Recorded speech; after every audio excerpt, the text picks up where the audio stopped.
unito alla partita e mi son scolato, piove a catinelle e mi son bagnato, se c'avevo l'ombrello e mi riparavo e piove. C'era tanta gente a vedere i Brown, c'era anche il commenda e allora gli ho bocciato.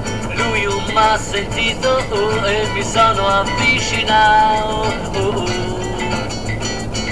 Appena lui m'ha visto, ha corso e m'ha abbracciato, m'ha dato 7 baci e il caldo m'ha pestato. Io volevo resistere e invece gli ho urlato, aiau.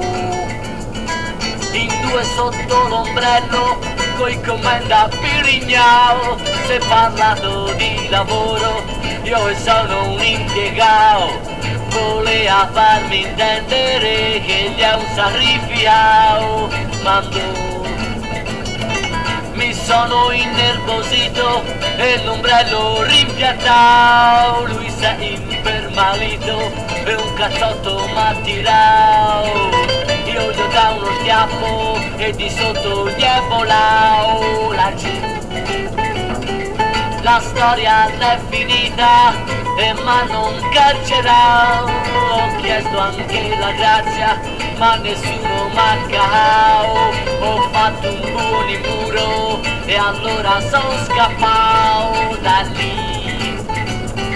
Continua la mia vita da eterno ricercare